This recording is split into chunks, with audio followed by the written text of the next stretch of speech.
Well, good Monday morning to everybody. Um, Glad to be back after taking a couple of days off.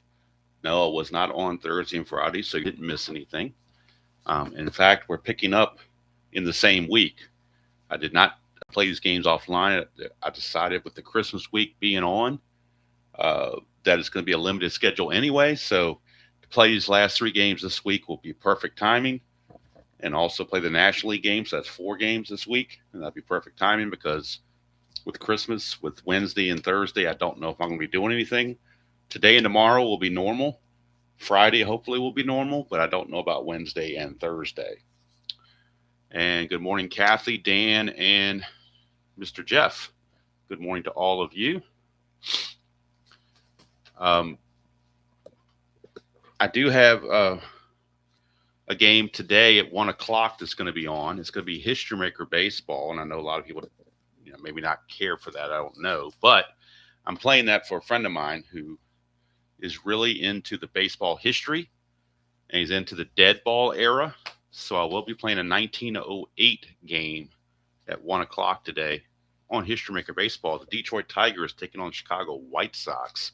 So Ty Cobb will be in that game along with some others.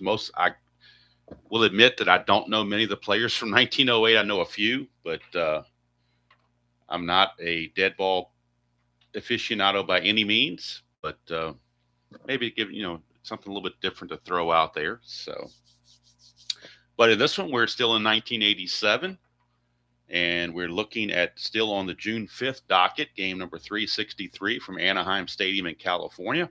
All three games left are on the West Coast. One's going to be in Oakland, one's going to be in Seattle.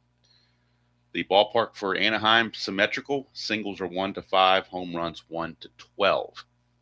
Starting pitchers for today's game, Neil Allen will be on the mound for the White Sox. He will later get traded to the Yankees, but right now he's with the White Sox. And veteran John Candelaria on the mound for California. So I do need to bring the game up on the computer so that, hello, Larry, good morning to you, so that I can get this ball rolling. I was very excited over the weekend. I was doing a lot of things on Friday and Saturday. So very excited to get the Action PC, the new Action PC baseball game, because it has a direct entry mode, much like I do for Strat-O-Matic in this 87 season in the Strat-O-Matic computer. This one that they have is much more user friendly. And so now for the Strat-O-Matic sets that I have that I don't have on computer, I can now, if I want to do any kind of a replay or a stat tracking, I can use the Action PC game to input those game results as I play them. And now I've got an alternative to Strat-O-Matic PC. All right, and in case anybody missed it, I did have an unboxing last week where I purchased the 1972, 1984, and the 2020 Imagine sets. I didn't think I was going to get it, but the 25% off, I kind of had a weak moment and got it. But I really wanted 72. If it had been my druthers, I would have just gotten 72 and been done with it. But I felt like to justify paying the $20-something in shipping cost, and the shipping cost was the same no matter how much you buy or how little you buy. So I went ahead and just got the 84 set because I really kind of wanted that. And the Imagine set was like $25. It was dirt cheap with the extra players. So I may or may not do anything with that, but I just thought I'd buy it and have it just in case I wanted to do something with it. That may be the kind of thing a Demolition League is good for. I don't know. But anyway, enough of that rambling on from me. Let's get this ball game started, shall we say. And we are again in Anaheim, California, where the song from the 70s said that it never rains in Southern California, but watching the weather this morning, sounds like they're getting a whole lot of rain out there, flooding and whatnot. So maybe I have to revise that song. I don't know, but you never can tell. All right, let's look at John Candelaria on the real season. He was 8-6 with a 471 earned run average. In the replay, he is 2-4 with a 362 earned run average, so doing a little bit better, although the record doesn't necessarily show it. 55 innings pitched, 65 hits, 9 walks, and 36 strikeouts. So 4-to-1 walk to strikeout ratio is very, very good. And he kind of had that in real world. He had 20 walks and 74 strikeouts, which is nearly a 4-to-1 walk ratio. So Strat-O-Matic is capturing that pretty well. Both pitchers can, and with their catchers, are going to help control the run game, not necessarily the pitchers. But Karkovice is a -2 arm, Boone's a -3 arm, and that's going to definitely help control some of the running games. It's a -4 and a -3. So the speedsters on this team, on both teams, may be taking some gambles in this one to try to get some steals going. We shall see. Yeah, Larry, 1972 has always been one of my favorite seasons. I just never got around to getting it in Strat. I heard the card quality was a little bit iffy. It's not great. It's not bad. I mean, it's usable. Like I said, Strat-O-Matic. I get these sets to play them, not to collect them. So as long as they hold up for me to play, that's fine. I'm not worried about resale value or any of that kind of stuff. So it doesn't really matter to me as long as I can read the cards and the font's really good on them. I'm happy with that. Now there are a few. Obviously, I don't have every player, but it's quite a few. So the major players are all there. It's just the marginal guys that aren't there. That's the only problem. So anyway, and before we start with the first pitch, we have to have the ceremonial first sip, as that now has become a tradition. And Jeff, that's good coffee. Absolutely.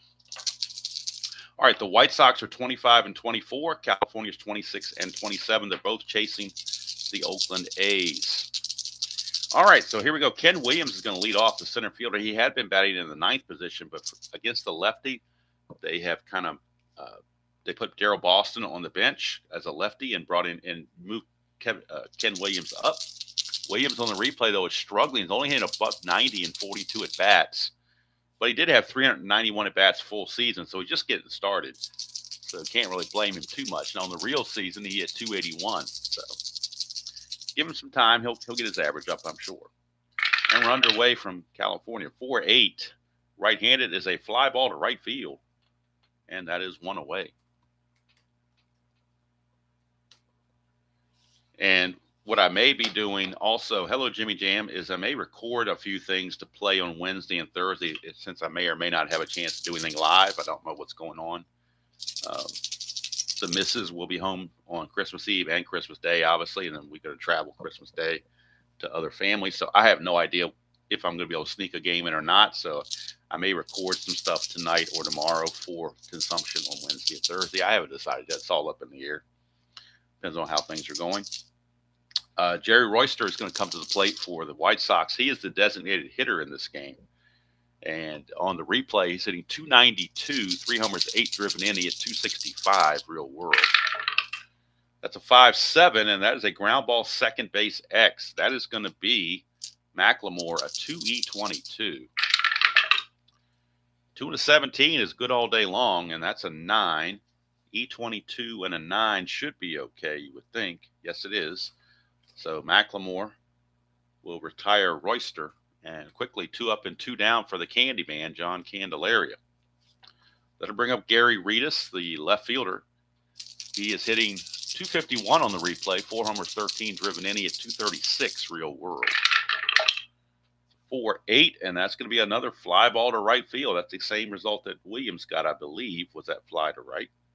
And it's a 1-2-3 inning for John Candelaria. Very efficient and quick for the Candyman.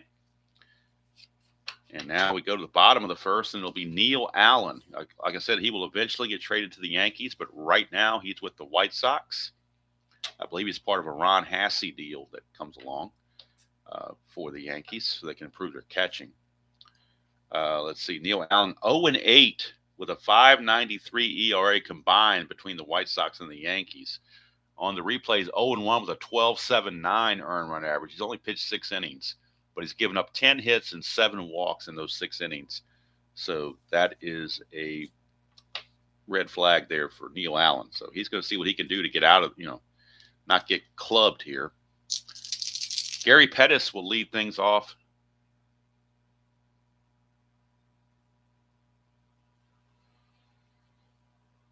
Oh, thanks, Jimmy Jam. Yeah, it told me that on Wednesday, but I didn't get it till Friday. But it told me that on Wednesday morning. It told me it was in transit on Thursday morning. Still didn't get anything. Friday morning, it said it was out for delivery. That's when I knew I was in good shape. As soon as it said the words out for delivery, I figured I was good.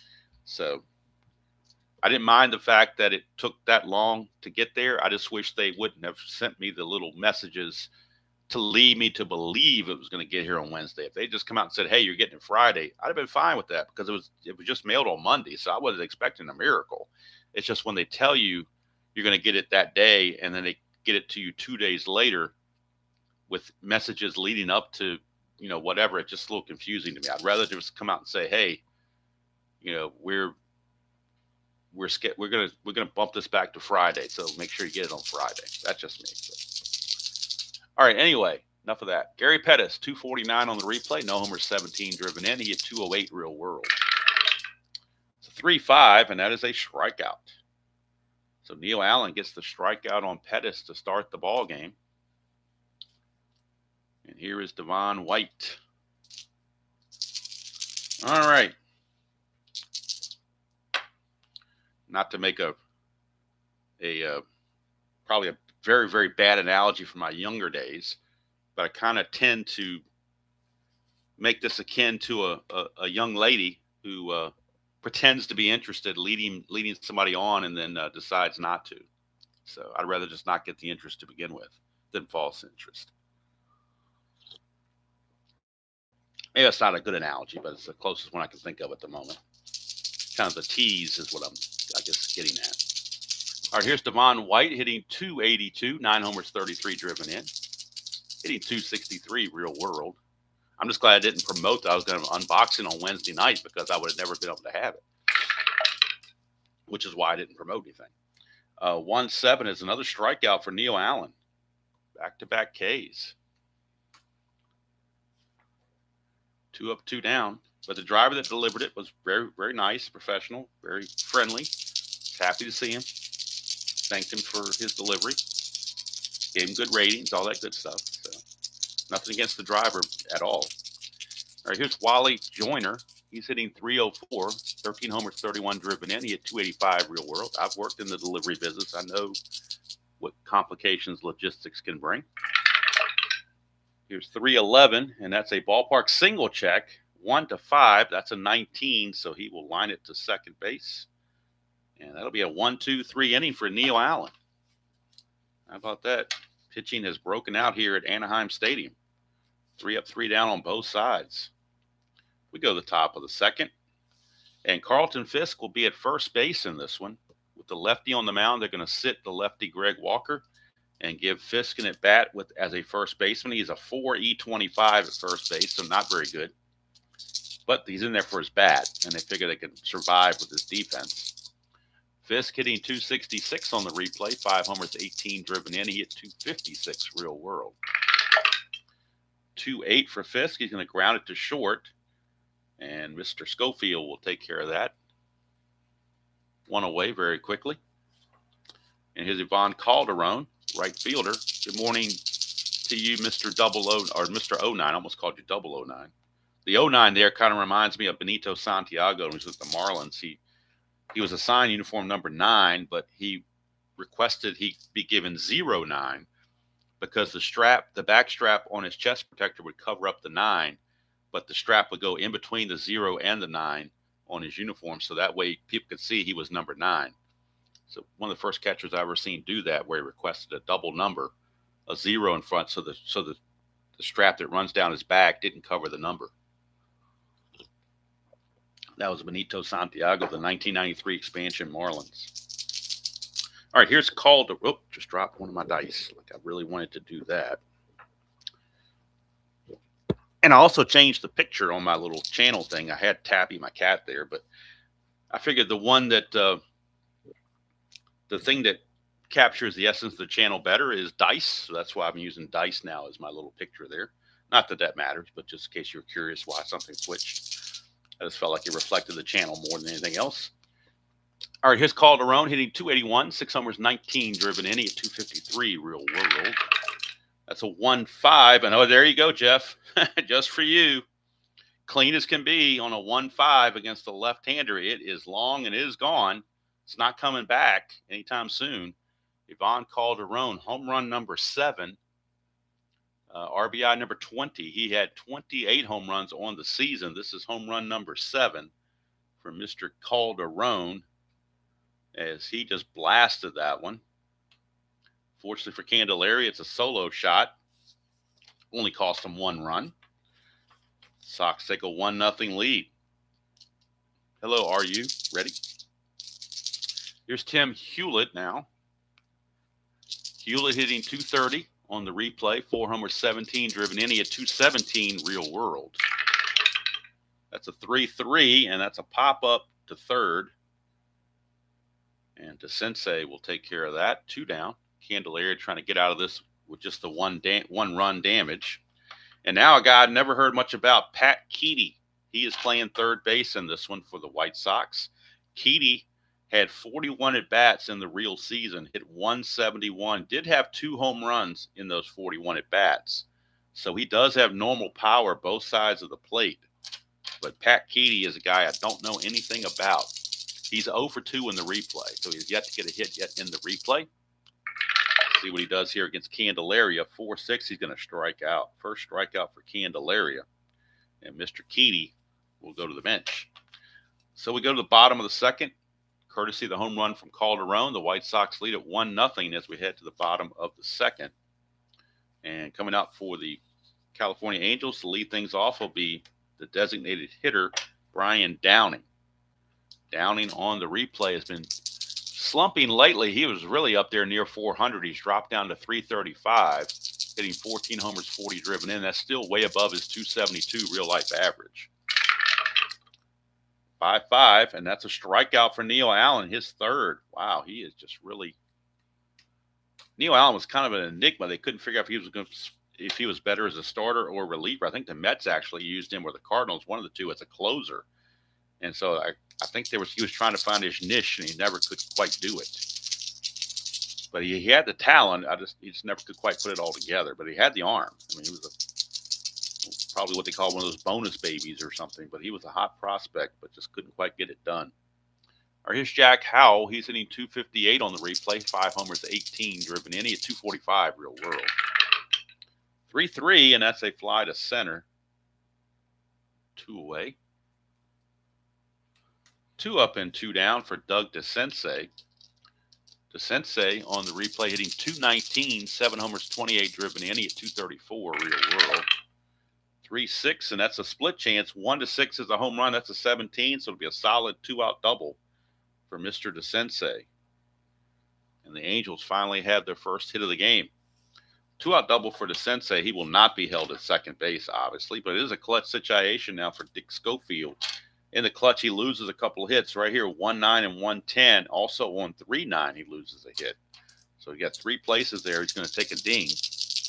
Let's see here. Dick Schofield on the replay hitting 237, 3 homers, 20 driven in. He at 251 real world.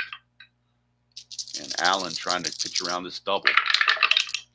We got a 5-6, and that's going to be a base on balls. So the inning continues. First walk issued by Allen. He's got 3 strikeouts. That's his first walk, and the baton gets passed to Bob Boone, the veteran.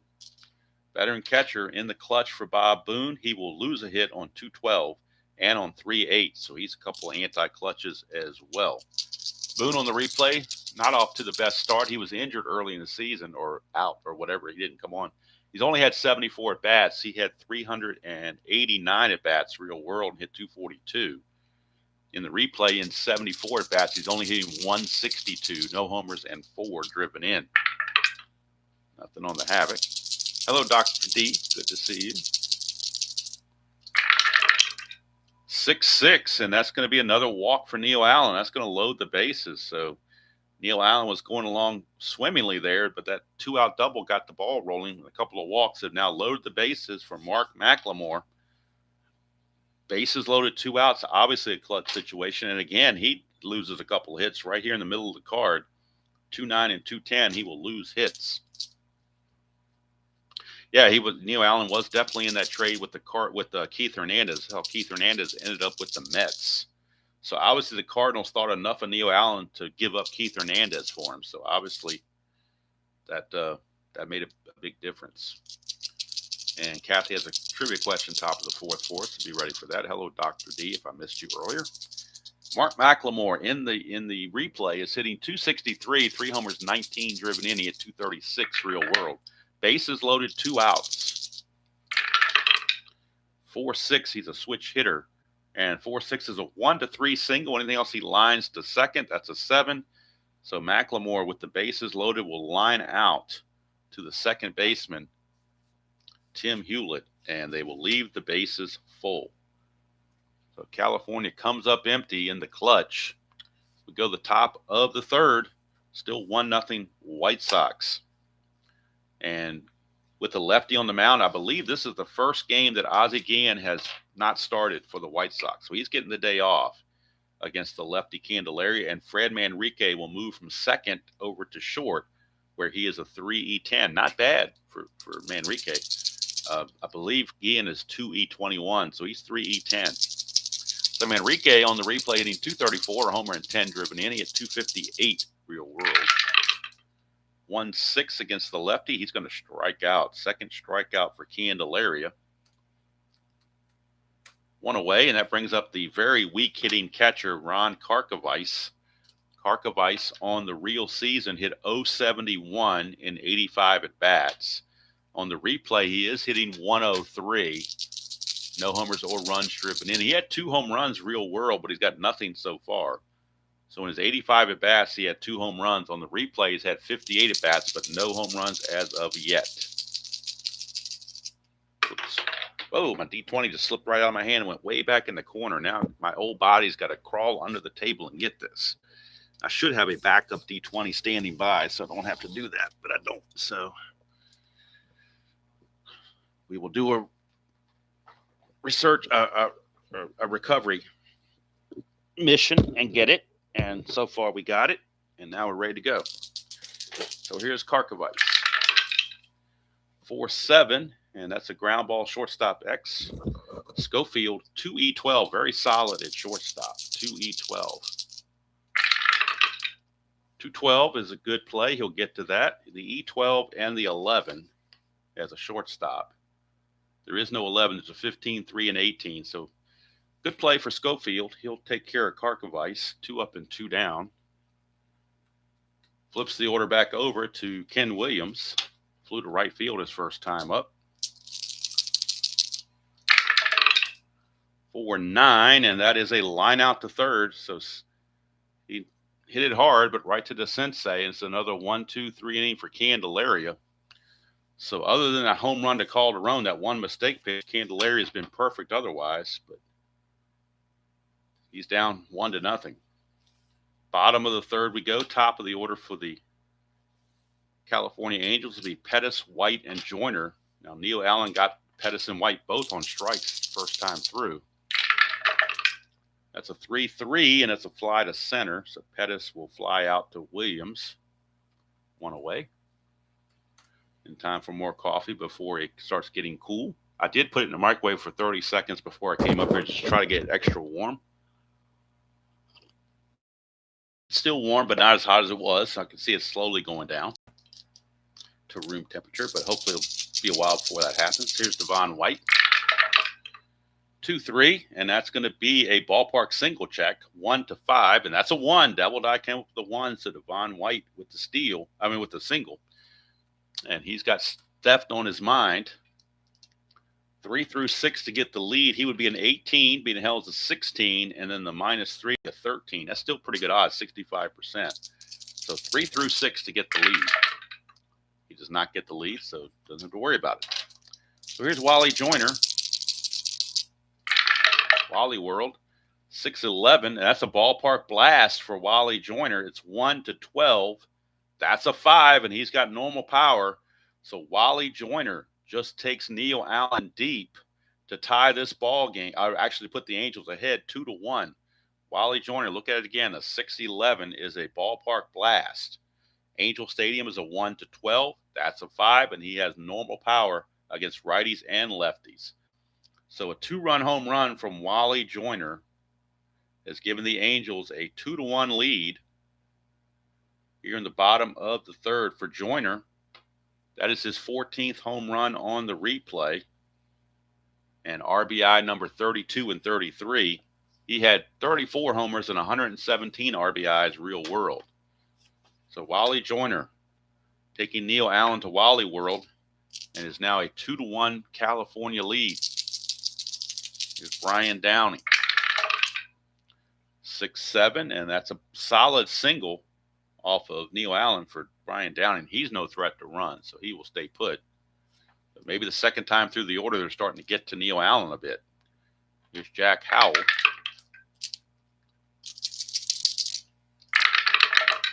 That's a 1-9 for Howell. That's a 1-8 triple. That's a 4. Jack Howell just hit an RBI triple.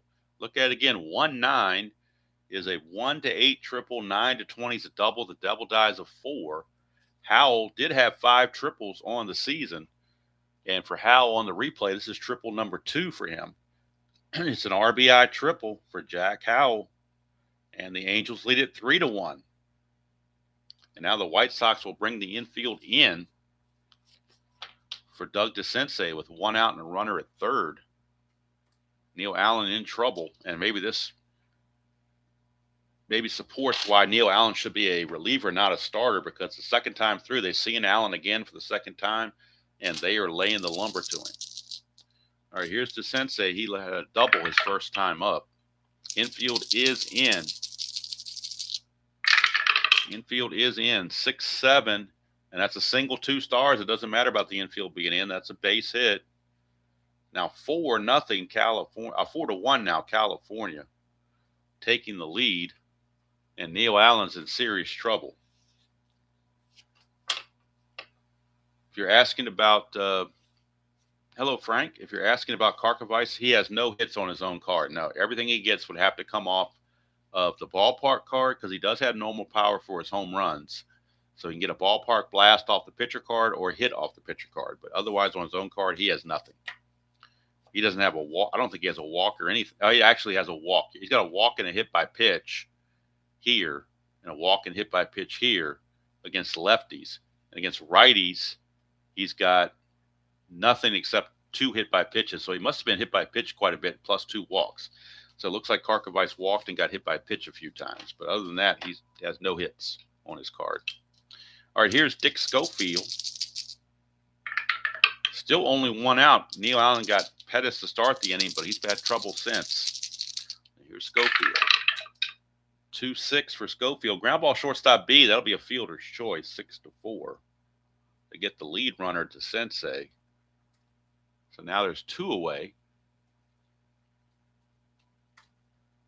with Schofield, the new runner at first, and now Schofield has a chance to get the lead. 4 through 5. 4 or a 5 gets him the lead. Does not get the lead. He will hold. And here comes Bob Boone. Booney walked his first time up. 6-9, and that's a single to right field.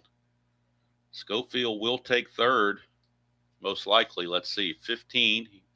He was being held, makes him a 14, but there are 2 outs, makes him a 16, and then going from right field, going from first to third on a single to right, it adds another 2 to make it an 18.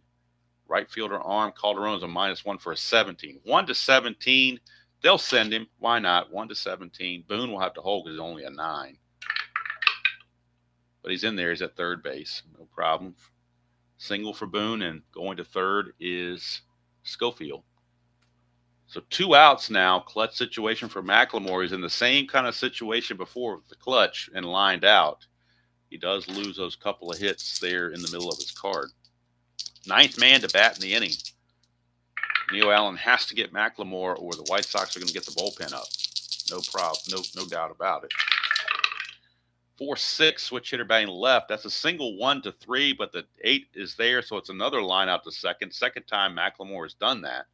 But in the bottom of the third, California puts up an Abraham Lincoln 4-score inning.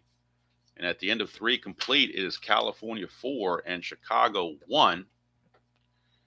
And yes, Kathy, every time a trivia question is announced, the previous half inning seems to take a long time to let your trivia question get cold. But now we're ready for it. So if you would turn your attention to the chat area and see what the question is that Kathy has for us, and then we'll get ready for the top of the fourth after that. It'll be Royster, Reedus, and Fisk coming up. Hello, Bruce. Good morning to you. While I get some more coffee before it gets cold, and then we'll get set for the top of the fourth after this trivia question.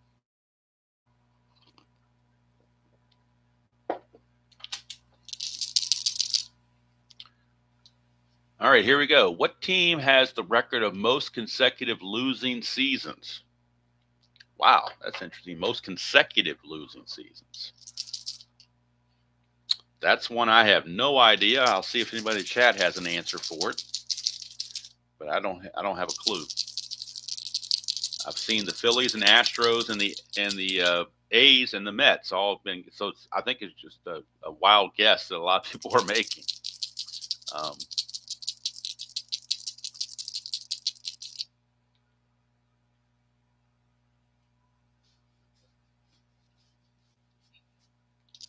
Hello, Tim. Good to see you.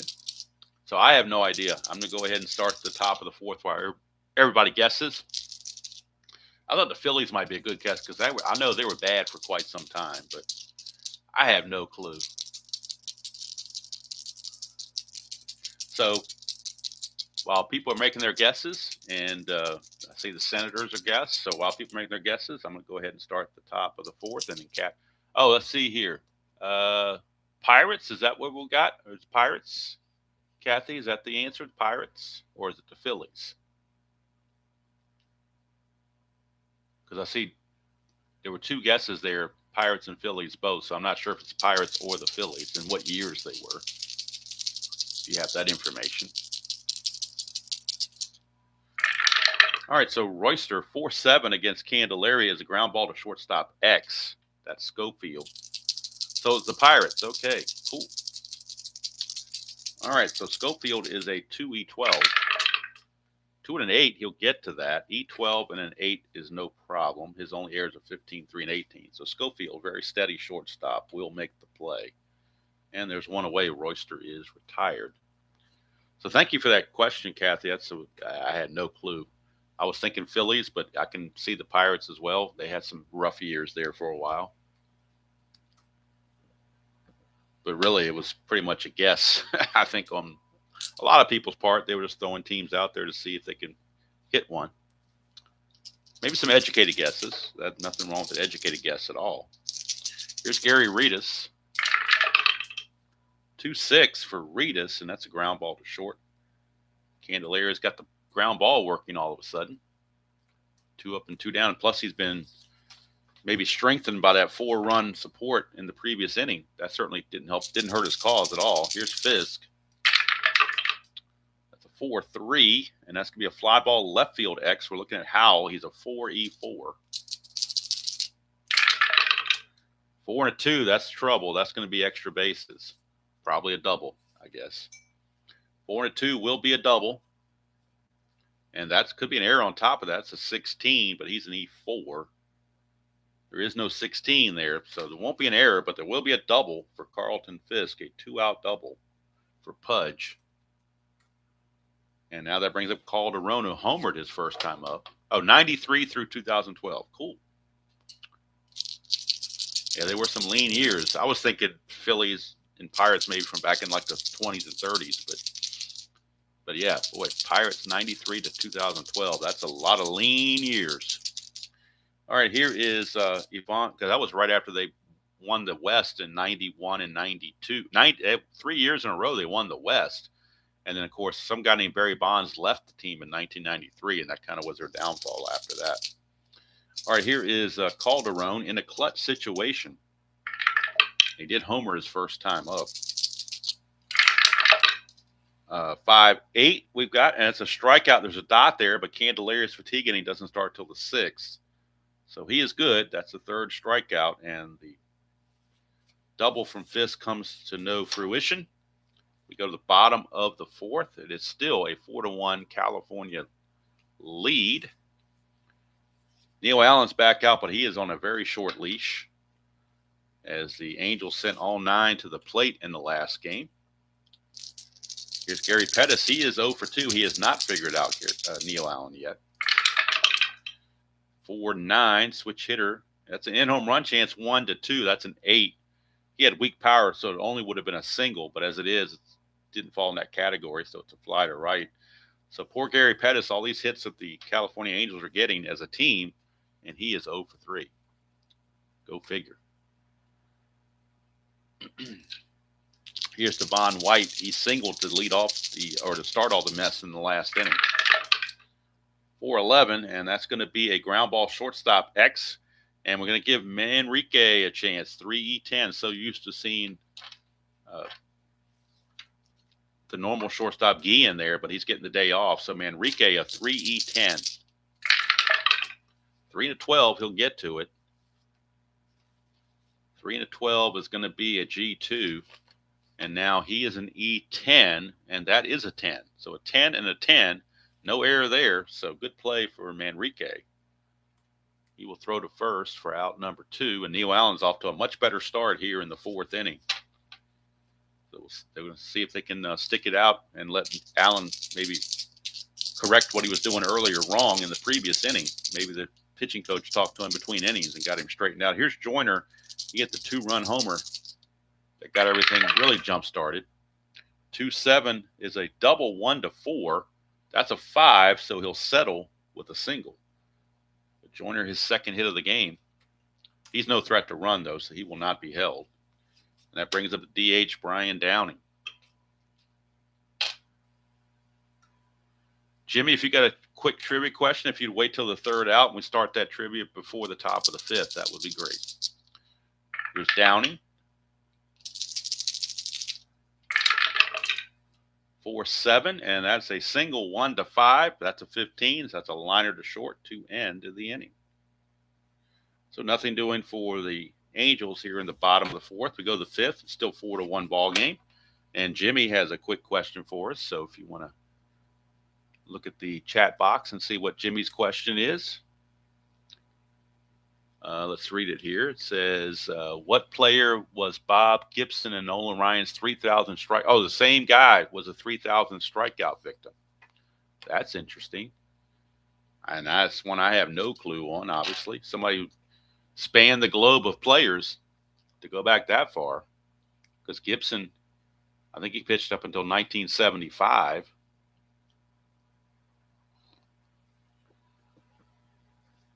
So I have no idea where he got his 3,000 strikeout. If he was with the Angels or whether he's with the Astros at that point. Probably was with the Astros by that point, I would imagine. So man, that's one I have no idea. So sort of like the other thing, you just keep making guesses till we get one right, you know.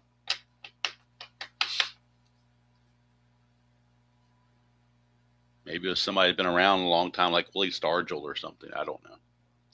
Anyway, we'll see if people keep guessing. Maybe, yeah, Jimmy, we might need a hint here. So Tim Hewlett will start at the top of the 5th while everybody keeps guessing. 5-6, and that's going to be a strikeout for Candelaria. There is a dot there, but of course he has not reached fatigue yet. That is the 4th strikeout. Oops. We're back where I was here. 4th strikeout for Candelaria.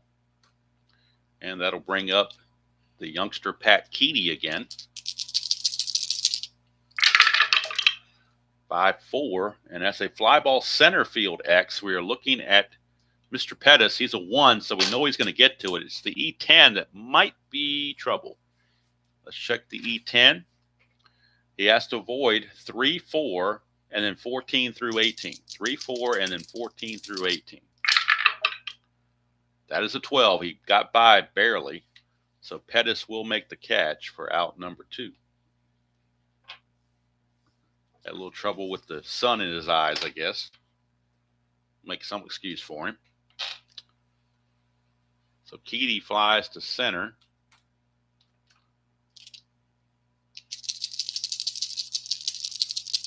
And that'll send up Fred Manrique. 3-8 against the lefty is a single 1 to 3rd. That's a 1, so it's a base hit for Manrique. 2-out single. And let's see. They'll hold him on, but he's not going to try anything with that -4 over there from Candelaria. And plus, you got the you want to clear Karkovice out of the lineup. He's like the pitcher hitting. You don't want to get caught stealing here and have Karkovice have to lead off. So he'll stand pat, and they'll let Karkovice go.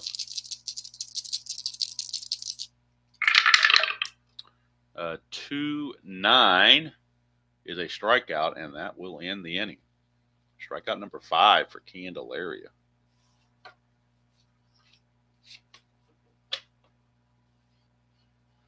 Somebody, I have a problem with his rating in the inside pitch. I don't remember having too many problems with people ratings. Hello, Joel. Good to see you. Of course, I haven't played inside pitch in a while either, so inside pitch has not been on the brain lately. So that doesn't ring a bell off the top of my head. Man, I'm sure once I hear the answer. Oh, Geronimo, that sounds about right, because I did have a problem with his defensive rating. I was thinking offensive rating, but yeah, definitely defensive ratings. Geronimo was given a terrible rating defensively. So thank you for that, Jimmy Jam. Cookie cutter card all the way, but I was more talking about his defense, where he was given a bad defensive rating, or inferior to what I believe he should have been. All right, here's Jack Howell, but it's Chris's game, so, rate it the way he wants, I guess.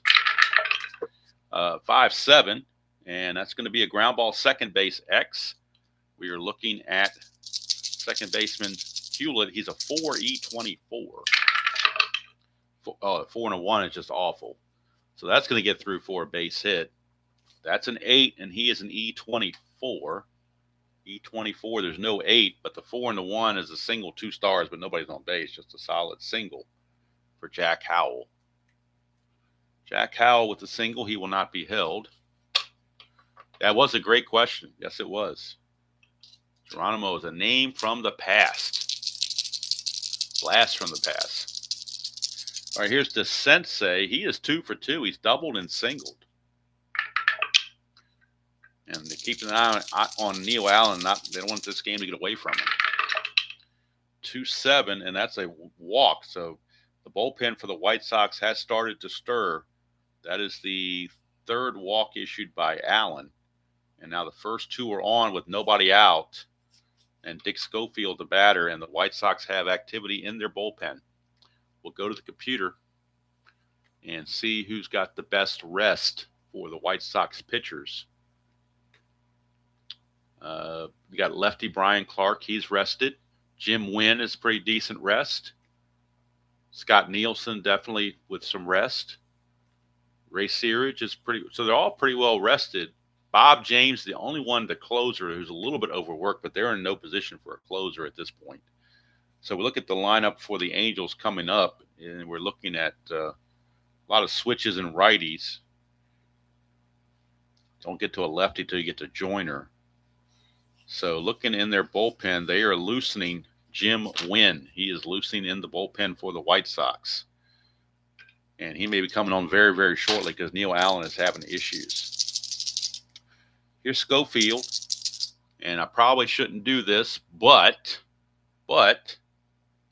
he's got an A bunt rating. So we're going to have him bunt to get the runners in scoring position. So first of all, we'll see where the corners are going to be. And it's going to catch them off guard. So the White Sox are playing back. They don't expect this bunt. So he'll keep his A bunt rating. And the bunt's going to go, the bunt's going to go to, I believe, back to the pitcher. I believe a 1 is back to Neil Allen. If I'm not mistaken on a bunt. A 1, yep, a 1 goes, so it's bunted back to Neil Allen. And as an A bunter, he basically needs a 10 or less. That's a 5. So that's speed. He's got a chance to beat this out. His speed is a 15. So 1 to 15, he actually bunts for a base hit. He does not. It's a 16. So they do get him out. It's a sacrifice 1 to 4 with second baseman Hewlett covering first base. But each runner moves up 90 feet to second and third on the sacrifice. And now the infield will come in again for the White Sox. Bob Boone is your batter. And they're going to make a move to the bullpen. They don't trust Neil Allen with runners on base. So Allen will be lifted, and they're going to bring in Jim Wynn, a right-hander from the bullpen. Wynn with 2 N's. The spelling. Let's see here. Let's bring in Jimmy Wynn and see how he is done on the replay versus his real world. In the real season, Jimmy Wynn was 4-6 with a 4.74 ERA and 6 saves. On the replays, 2-3 with no saves, but an ERA of 7.14. So he's been struggling, to say the least. But they're going to see what he can do here against Bob Boone. Jim Wynn is a +1 hold, so that makes him a -1 overall. All right, so here's Boone. The infield is in. With runners at second and third and only 1 out, the infield is in.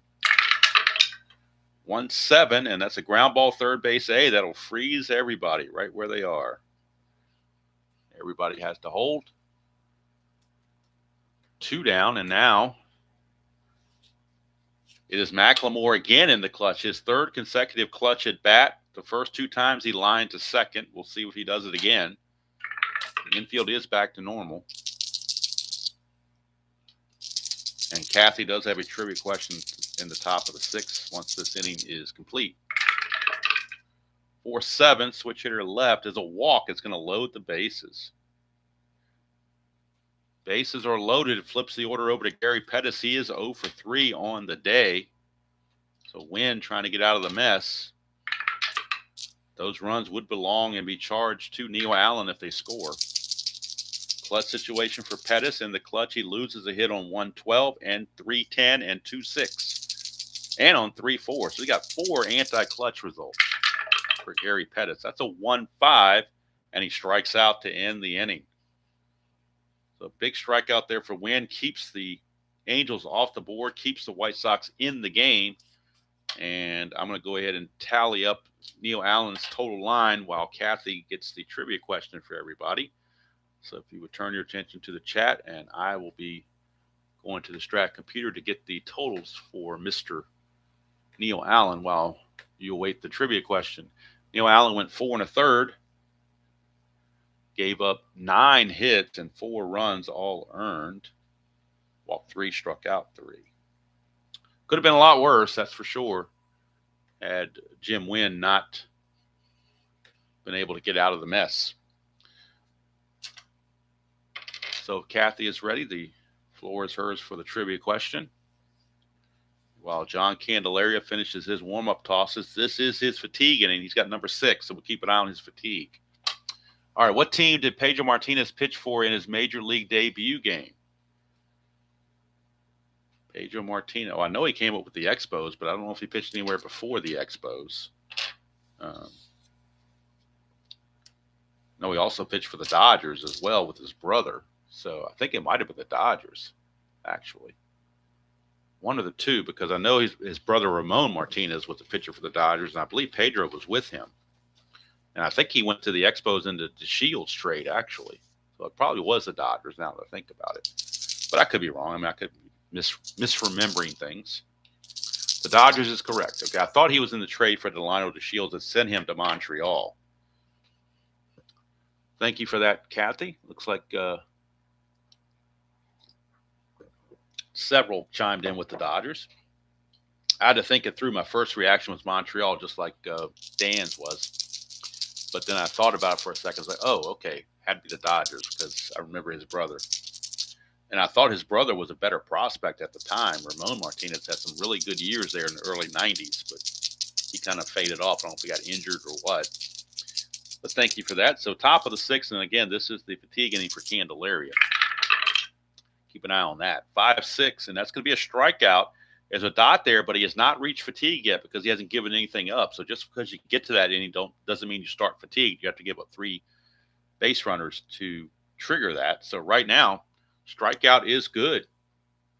Strikeout is good for Candelaria. And that is strikeout number 6. Brings up Jerry Royster. 2-9. And that is a ground ball to short. There was a a hit here in a clutch situation, but we're not there, so it's a ground ball to short. And that will stick. And that brings up Gary Reedus, left fielder. He's 0 for 2. That's a 3-7, and that is a fly to center, and that's going to take quick work with the White Sox. John Candelaria will keep full endurance into the 7th as he put down the White Sox 1-2-3. Jimmy Wynn has a fatigue of 3, so they're hoping he can actually finish the game out. That would be the perfect scenario for the White Sox and save the rest of the bullpen for the other games in the series. But we'll see how Jimmy Wynn can do, what he can do here.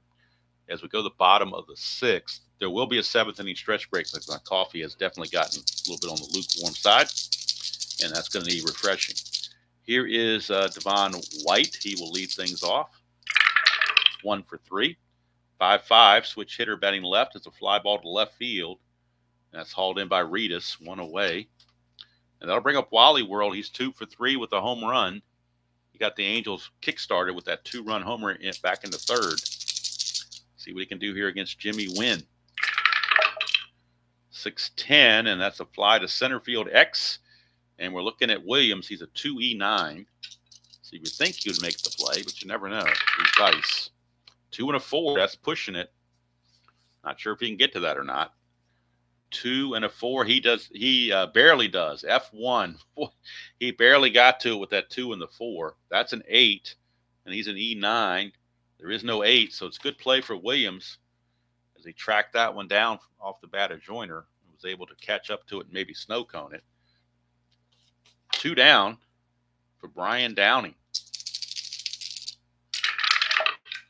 1-7 for Downing. That's a 1-7 double. That's a 4. So Downing with his second double. I'm sorry, his first double. He had a single and now a double. So he's 2 for 4. That brings up Howell in a clutch situation. He's 2 for 3, a single and a triple. In the clutch against right-handers, he will lose a hit on 2-7, and that's it. That's his only clutch factor. And what do you roll, a 2-7? How many times is that supposed to happen? Really? I said his only anti-clutch at bat is a 2-7, and what do we roll but a 2-7? The single is taken away by the omega symbol, means he is anti-clutch. For anybody that's unfamiliar with the clutch ratings in Strat-O-Matic, without playing the clutch ratings, that's a single to left field. But when you invoke the clutch rule, which is 2 outs and a runner in scoring position for Strat-O-Matic purposes, then this takes the hit away. So that 2-7 took the hit away, turns it into a pop out to second, and that's going to end the inning. So I mentioned the 2-7 roll, and there you go. It comes right out. I mean, that's just kind of weird, actually. Kind of creepy. So we go to the top of the 7th. Candelaria does have full endurance from going 1, 2, 3 in the top of the 6th. So he'll be facing Fisk, Calderon, and Hewlett. If the Angels ever do go to a right-hander out of the bullpen, the White Sox do have some good bats on the bench that are left-handed. 3-7, and that is a ballpark blast for Carlton Fisk. It's a 1-12, and that's gone. Carlton Fisk, look at it. It's not clean, but it counts. 3-7 is a ballpark blast. That's an 11, and that's a 12. And, of course, Fisk has normal power, both lefties and righties. So another solo home run. So Candelaria is okay because the solo home runs won't beat you. It's the 2- and 3-run homers that beat you. For Fisk, that is home run number 6 on the replay. RBI number 19. He had 23 homers real world. And that cuts the lead to 4-2. And speaking of home runs, here is Calderon. 5-5, and that is a split chance. 1-4 is a single. That's 17, so it liner to short will be out number 1. 1 down, and that's going to bring us to Timmy Hewlett. We are in the 7th inning, so pinch hitting is now allowed. If we want to pinch hit for Keedy, I'm not sure if we want to do that or not. 6-7, that's a solid single off of Candelaria. So now the Angel bullpen might need to start thinking about doing something. They're going to keep Keedy in there as a righty. I mean, he started the game for a reason, so they're not going to pull him out. So Keedy is in there. Hewlett is not being held. 6-9, and that's a ground ball second base C, so the runner will advance to second base, but now there are 2 outs. Will turn into a clutch situation. For Mr. Manrique. Manrique 1 for 2. In the clutch for Manrique against lefties. He loses a hit on 3-7. But we get a 2-5 instead, and he struck out, so it didn't matter. 7th strikeout for Candelaria. He gives up the solo bomb, but that's it. He's able to hang in there, and he keeps a tiny bit of endurance, so they'll let him start the 8th and see what happens. But Manrique out on strikes to end the inning. So we go to the bottom of the 7th inning stretch time in California. It is the new score now, California 4 and the White Sox 2. And it is time for me to take a 7th inning stretch break, heat the coffee, come back and finish out this ball game refreshed. So once again, I do thank all of you for being here this morning. I know, like I said, I took a couple of days off Thursday and Friday. And glad to see everybody back in a more normal routine, although this week is far from normal, being Christmas week. So going to have a truncated schedule, to say the least. So let me get to where I need to be so that we can get everything set up for the 7th inning stretch. There we go. All right. So while I go heat my coffee, if you want to peruse the score sheet, more than welcome to do so. But at the end of the 7th inning, or at the beginning of the 7th inning stretch, it's the Angels 4, White Sox 2. I'll be right back in about 2 minutes with warm coffee and the rest of this ball game. In the meantime, I'm taking a stretch break. You can stretch with me for Take Me Out to the Ball Game.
All right.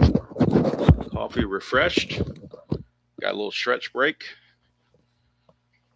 which helps when you're in your 60s. It's helped when you've been sitting down for a while to move around. And now we're ready to go. All right, Kathy has a funny Christmas trivia question at the end of this half inning. Hopefully that doesn't mean that we're going to have a 3-run bottom of the 7th, Kathy, to make your trivia question go long. We'll see. Hopefully not. Jimmy Wynn's been pitching pretty decently, though, so we'll see what he does here against the Sensei. 5-5, and that's a fly to center. So Jimmy Wynn is keeping the White Sox in this game. 4-2. They're definitely in the game, no question about it. Here's Schofield, followed by Bob Boone. Schofield is 0 for 1, a walk and a sacrifice. 1-3. He's going to fly to right field. Calderon will haul it in. 2 up and 2 down. How about that? We might get a 1-2-3 bottom of the 7th here. Unless Bob Boone has something to say about it. Booney is 1 for 2. 1-8 for Booney, and he's going to draw a walk. Kind of knew that was going to happen. Just kind of sense that happening there. Booney is not going to be going anywhere. They will not hold him on. And Mark McLemore, for the first time, does not have a clutch at bat coming up. He's got a regular at bat, so we'll see what he can do with that. 312 for McLemore. That's a triple, 1-12. That's a 2. It's an RBI triple for Mark McLemore on a 312. A 1-12 is a triple. That's a 2. So an RBI triple for McLemore makes it a 5-2 game. McLemore on the real season had 3 triples, and that's his 4th triple of the replay. We've hit that triple on his card quite a bit. He's already surpassed in 100 and less than 200 bats. He's already surpassed his triple total in 433 at bats. So that's going to make it 5-2. And now here's Gary Pettis in a clutch situation where he loses a hit on 2-6, 3-4, and 3-10 and 1-12. So Wynn trying to get out of the mess that he just created here with 2 outs. 4-4 switch hitter batting left. That's a ballpark single check, 1-5, but that's an 11. So we'll keep the pop out to first base to end the inning. But the Angels pick up a run. McLemore with a good insurance run with that triple, and giving Candelaria and the Angels an extra run to work with. We go to the top of the 8th. The score is now 5-2 California. And Kathy has a Christmas trivia question for us. If you want to turn your attention to the chat, and then while Candelaria is warming up, and we'll see about, most likely we'll have a pinch hitter for Karkovice. Got to figure out who the pinch hitter is going to be for the White Sox. I don't know if they have any good righties on the bench. Most of their hitters are lefties. So we'll see what Kathy has for us. And I'm checking the bench. Jerry Hairston is the only switch hitter on the bench. The other bench players are all left-handed. So they're going to pinch hit with Jerry Hairston in place of Karkovice. And they'll have to bring in Greg Walker to play first base and move Fisk to the catcher. That's what they're going to have to do. All right. What do many Japanese families serve on Christmas Day for dinner? That doesn't have anything to do with the Christmas story, does it? Well, we got a couple of KFCs right on the bat. Wow. Did they really serve that on Christmas Day? KFC? The Colonel's over there on Christmas Day? Maybe. I don't know. I know nothing about that. So there's a guess for duck.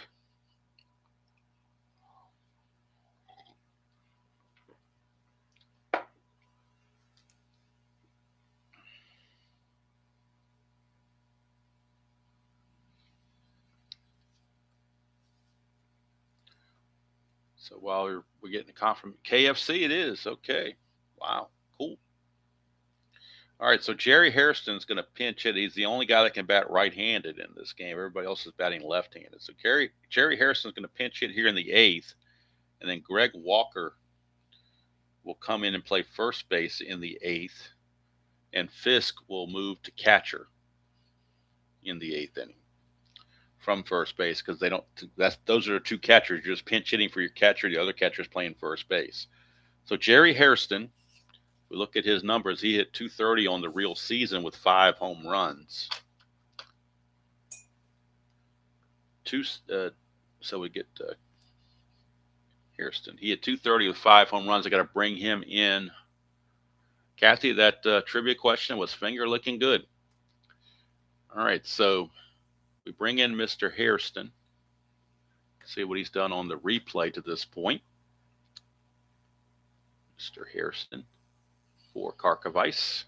Hairston on the replay is hitting .348 and 23 at bats with a couple of home runs. So he's been playing pretty well, obviously. Candelaria, 3-6 to Hairston. He'll walk him. So now the Angel bullpen is going to have to be on the lookout, because Candelaria might be starting to fade a bit. Actually, for Candelaria, that's the first walk he's issued in the game. He struck out 7, but that's his first free pass. But that could be a inkling to, and they're going to go ahead and run Greg Walker. They're going to take Hairston out. He runs at a 10. They're going to put Walker in as the pinch runner. And, of course, he'll stay in the game and play first base. So Walker is the new runner. at first base. And here's Ken Williams. And the Angel bullpen loosening. And loosening in their bullpen is going to be left-hander Chuck Finley. So Finley is loosening in the bullpen. Here's Ken Williams. Williams is 0 for 3. He's had a rough time of it against the Candyman. 310, but not, I saw 311 here. I saw that as a home run, but it's 311. 310's a fly to center. He just missed it. As Don Adams would say, missed it by that much. So a fly out to center, and Williams is 0 for 4. He's had a rough day of it in the leadoff position. You don't want your leadoff guy going 0 for 4. That's not a good sign for your offense. Here's Royster. Candelaria hanging tough. That's a 2. First chance at a balk or wild pitch chance. Or balk or pass ball chance, rather. That's a 6. So the pass ball rating on Boone's only a 3. And there is no pass ball. So here's Royster. 5-5, and that's going to be a split chance. 1 to 4 is a single. That's an 11, so he lines it to short, where it is snagged by Schofield. So 2 up and 2 down after the leadoff walk. And now it's going to be all up to Gary Reedus. Gary Reedus. 3-5 for Reedus against the lefty, and he'll walk. Second walk issued by Candelaria, both in this inning. And now the Strat computer is telling me that Candelaria is in fact tired. And with Carlton Fisk coming up, boy, you wonder if they might go to the bullpen, because he is the tying run. And if he gives up another blast, this game will be tied. So I think that's going to do it there. They will go to the bullpen. They will go to the bullpen, but it won't be for the guy I mentioned, because we got a righty coming up. So it won't be Finley. They'll go to somebody else. And that somebody else will be the Moon Man, Greg Minton. He's had a rough replay so far, but they're hoping he can get well right here. So Greg Minton is going to come on. He is a 0 hold, which makes him a -3. Candelaria is going to go 7 2/3 innings, and will fill out the rest later. I know he walked 2 and struck out 7. He's given up 5 hits. So far, 2 runs, but these guys are his responsibility, so can't close the book on him, obviously. And we'll bring up Moon Minton. He was 5, and let's get his numbers here real quick so we can gauge that against the replay. He was 5-4 real season with a 3.08 earned run average and 10 saves. Actually, Minton's done well. I got him confused with somebody else, I guess. Minton is 0-1, but he's got an ERA of 0. In 5 innings, he has not given up any runs. He has given up 6 hits and a walk and 3 strikeouts. So the Moon Man, Greg Minton, I think he gave up some inherited runs that didn't count against him. I think maybe that's what I was thinking of. But the Moon Man is on. Clutch situation for Fisk, and in the clutch against the right-hander now. 112, he gains a hit. And I think everywhere else he's neutral. So Minton on to face Fisk. Fisk is the tying run at the plate here in the top of the 8th. 5-6, and that's a strikeout for Minton. He comes in and slams the door on the White Sox, and we can close the book on Candelaria now. He is in line to improve to 3-4, as long as the Angels don't blow the lead. He will, of course, get credit for the victory. All right, so now we got some defensive moves to make. Carlton Fisk will move from first base to behind the plate. And Greg Walker will come in and play first base and bat 9th in Hairston's spot when Hairston pinch hit for Karkovice. So Walker comes in and plays first base. All right, so that's what we have. Jim Wynn back out, and he'll be facing White, Joyner, and Downing. White, Joyner, and Downing. We got lefties up. Switch left and a right. So you kind of twixt in between here. I think they're going to go and make a move to the bullpen. I believe they will do that. They will go to the bullpen, and they will bring in Brian Clark, a left-hander. Brian Clark. So Wynn, let's do the numbers on Wynn here real quick. get his numbers off the computer. Save me the math. They promised there would be no math. 2 2/3, and he gives up 2 hits and a run, so not too bad. Walks 2, strikes out 1. But White, a switch hitter, Joyner, a lefty, Downey, a righty, then Howell, a lefty. So they're going with the lefty Clark. On the real season, in just 19 innings pitched, he was 0-0 with a 241 earned run average. And we'll see what Clark has done on the replay. Probably limited duty because he just got called up. Clark, he's pitched 3 innings but has not given up any runs, given up 2 hits, 2 walks, and 2 strikeouts. So an ERA of 0, obviously.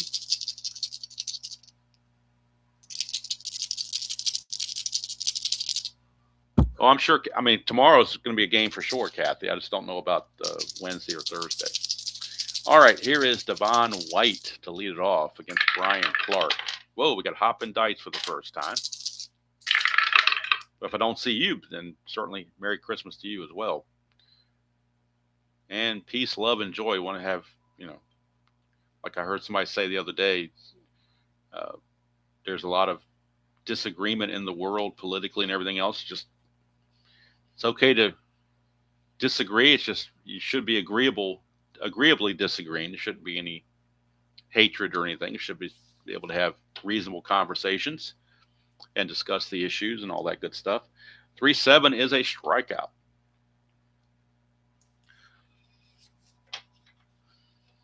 So you can disagree, but be civil about it.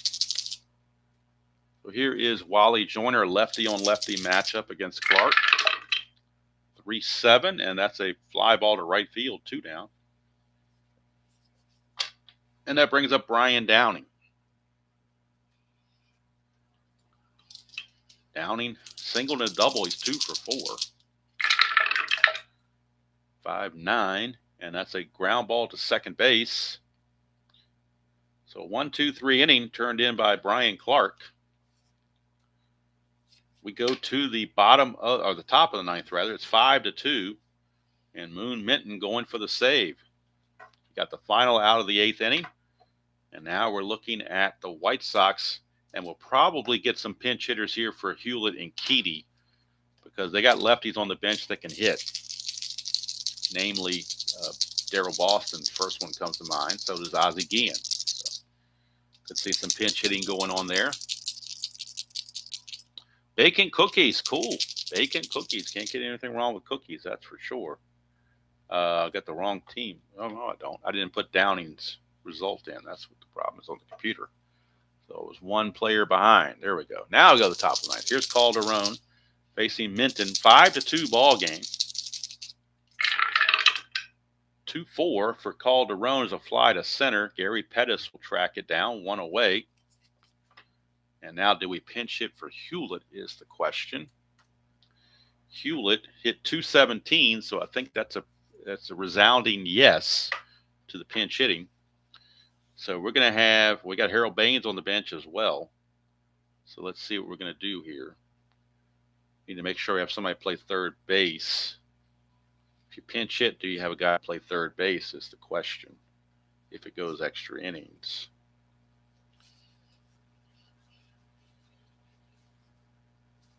They do not. They're going to have to stick with Hewlett. They don't have any choice because they don't have anybody to play third base.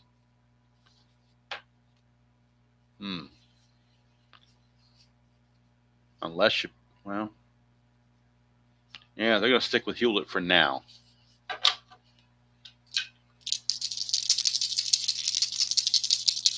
Harold Baines has picked up a bat to hit for Keedy, though.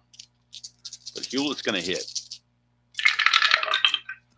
5-7, and a ground ball second base X. We're looking at McLemore at 2E22. Hey, Jeremiah, good to see you. 2 and a 4, that's iffy, but I think he'll get to it.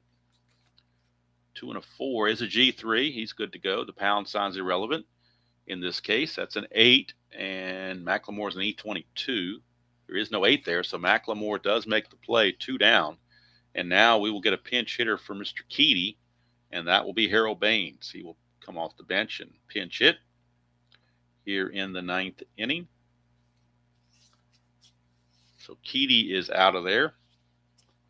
And Harold Baines will pinch hit. If the White Sox manage somehow to get this game to the bottom of the ninth, they will move Hewlett to third base, Manrique to second, and bring in Ozzie Guillen to play short. But right now it's Harold Baines' time. And if Baines doesn't reach, the game's going to be over anyway. So Hewlett with the ground out to second, and now we'll bring in Harold Baines off the bench for Pat Keedy. Mr. Keedy was 0 for 3. Harold Baines on the replay. Well, first of all, Harold Baines' real world was 293 average, 20 home runs. On the replay, he is hitting 269, a homer and 14 driven in. So Harold Baines.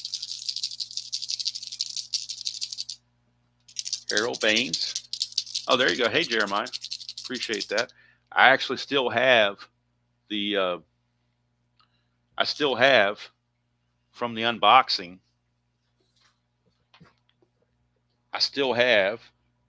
make sure I don't spill anything or knock anything over. I still have all these things in the plastic.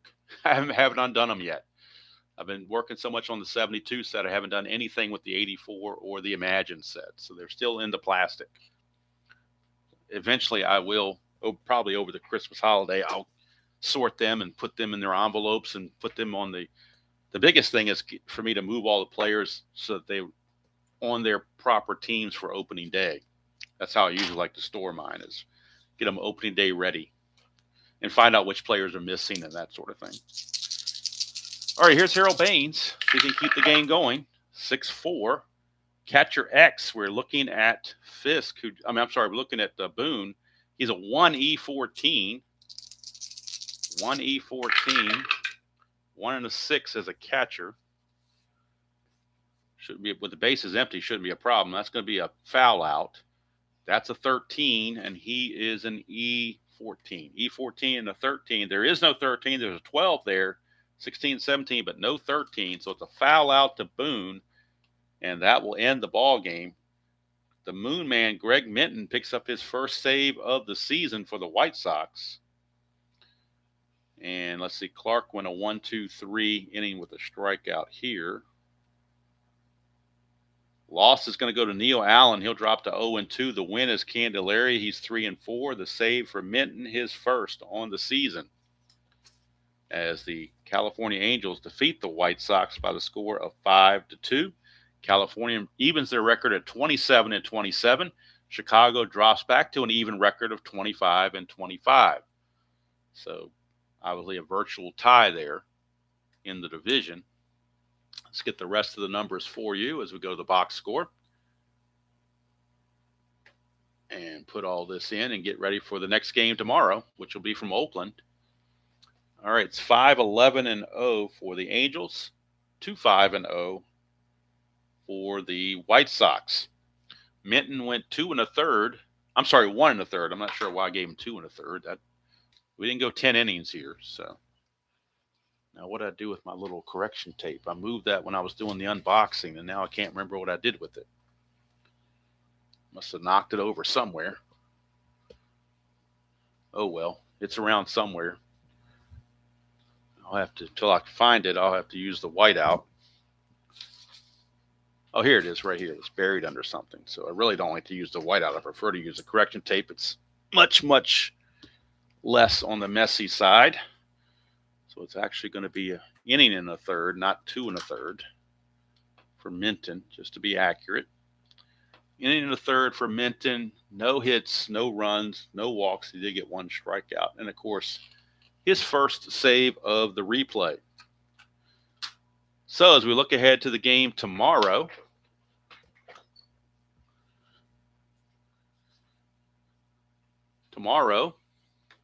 we're going to be in Oakland.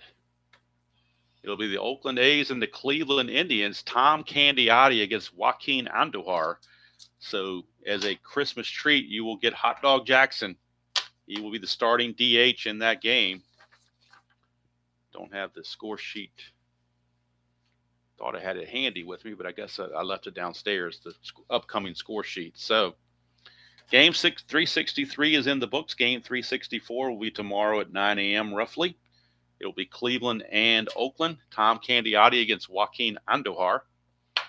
If you're so inclined or interested, at 1 o'clock Eastern today, we'll be playing History Maker Baseball with the 1908 dead ball set that I created. And this guy is going to be a big part of that, Ty Cobb. Ty Cobb will be batting third in the lineup for the Tigers as they take on the Chicago White Sox. So it's going to be the 1908 Tigers against the 1908 Chicago White Sox in History Maker Baseball. That will be at 1 o'clock today. And I'm not sure what I'm going to do tonight. I might do something tonight. I haven't decided yet, but we'll figure it out and see what's going on with that. But that's the immediate plan for 1 o'clock today, because I did promise my friend Beatles Eternally that I would play a dead ball game for him.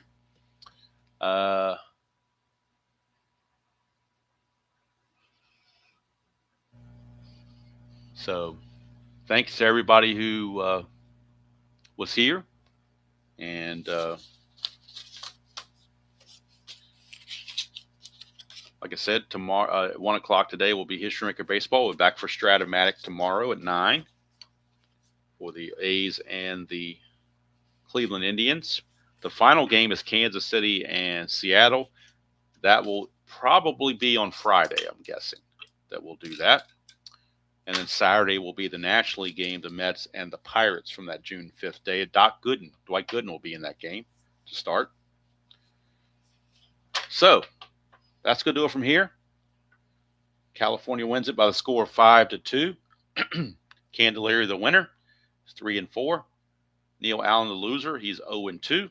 And Greg Minton gets his first save. So until next time, whenever you happen to join me, whenever that happens to be, enjoy playing whatever game you choose to play, however choose to play it, and I will see you all down the road.